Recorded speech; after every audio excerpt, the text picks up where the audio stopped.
స్తోత్రం యేసయ్యా. ప్రియమైన దేవుని బిడ్డలారా, క్రీస్తు నామములో మీ అందరికీ సమాధానం కలుగునుగాక. ఆమేన్. ప్రతి దినము దేవుని వాగ్దానం అని ఆత్మీయ చక్కటి కార్యక్రమంలో మిమ్మల్ని ప్రేమపూర్వకంగా ఆహ్వానిస్తున్నాను. దేవుని బిడ్డలారా, ఎలా ఉన్నారు? బాగున్నారా? ఉదయాన్నే లేచారా? ప్రార్థన చేసుకున్నారా? కాసేపైనా దేవుని వాక్యాన్ని మీరు చదువుకున్నారా? ప్రభు మీతో మాట్లాడి మిమ్మల్ని బలపరిచారా అని నేను ప్రతి దినము మిమ్మల్ని బలపరుస్తూనే ఉన్నాను. ప్రతి ఒక్కరూ మీరు బలపరచబడుతున్నారని నేను నమ్ముతున్నాను. కనుక ప్రతి ఒక్కరూ మరి దేవుని అంత ఆనందించండి, బలపడండి. అలాగే ప్రతి దినము దేవుని వాగ్దానం అని ఆత్మీయ చక్కటి కార్యక్రమంలో వాగ్దానాన్ని నేను చదువుతున్నాను. కీర్తనల గ్రంథము 46వ అధ్యాయం 1వ వచనం. దేవుడు మనకు ఆశ్రయమును దుర్గమునై ఉన్నాడు, ఆపత్కాలములో ఆయన నమ్ముకొనదగిన సహాయకుడు. దేవునికి స్తోత్రం. హల్లెలూయా.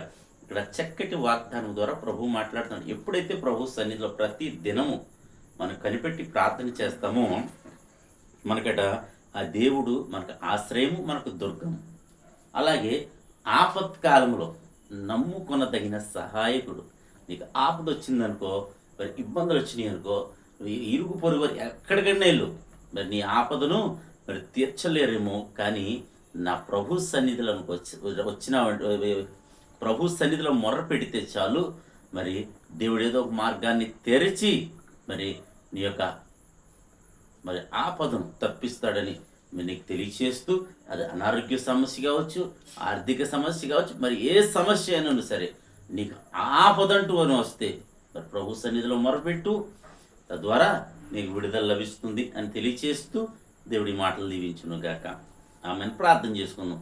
స్తోత్రము తండ్రి, వందనాలు యేసయ్యా. ప్రతి దినము దేవుని వాగ్దానం అని ఆత్మీయ చక్కటి కార్యక్రమంలో తండ్రి మీరు ఇస్తున్న వాగ్దానం బట్టి స్తోత్రాలు. ఎంతమంది ప్రజలు యూట్యూబ్ ద్వారా, షేర్ చాట్ ద్వారా, ఫేస్బుక్ ద్వారా తండ్రి రోడ్డు మార్గం వెళ్తూ చదువుతున్న వారందరి జీవితాల్లో ఉన్న తండ్రి ఈ వాగ్దానాన్ని మీరు నెరవేర్చమని ప్రార్థిస్తున్నాను. నీ కృప, నీ కాపుదల ఉంచమని ప్రార్థిస్తున్నాను. ఎంతమంది ప్రజలు యూట్యూబ్ ద్వారా, షేర్ చాట్ ద్వారా, ఫేస్బుక్ ద్వారా తండ్రి ఈ రోడ్డు మార్గం వెళ్తూ చదువుతున్నారు వారందరి జీవితాల్లో ఈ వాగ్దానాన్ని మీరు నెరవేర్చమని ప్రార్థిస్తున్నాను. నీ కృపకు ప్రతి ఒక్కరిని చెప్పుకుంటూ, అలాగే తండ్రి ఉద్యోగాలు లేని వాడికి ఉద్యోగాలు దయచేయమని, నాయన వివాహం కాని వారికి వివాహాలు జరిగించమని, గర్భాలు లేని గర్భఫలాలు దయచేయమని, నా తండ్రి ఎవరెవరు ఏ అవసరతలు ఉంటే ప్రతి ఒక్కరి అవసరతలు మీరు తీర్చమని, ప్రతి ఒక్కరిని దీవించు. అలాగే ముఖ్యంగా యుద్ధాలు జరుగుతున్నాయి ప్రభా, ప్రతి చోట నీ యొక్క శాంతిని, సమాధానాన్ని నాయన కుమ్మరించమని, ప్రతి ఒక్కరిలోని ప్రేమను పుట్టించమని ప్రార్థిస్తూ, ఈ దినం ఎవరైతే మ్యారేజ్ డే, బర్త్డే జరిపించుకుంటున్నారో వారందరినీ నాయన మీరు దీవించండి, ఆశీర్వదించండి. సంవత్సరం అంతా నీ దయకిరీటం నుంచి మీరే మహిమ పొందమని క్రీస్తు నామములో అడుగుచున్నాం పరమ తండ్రి, ఆమేన్.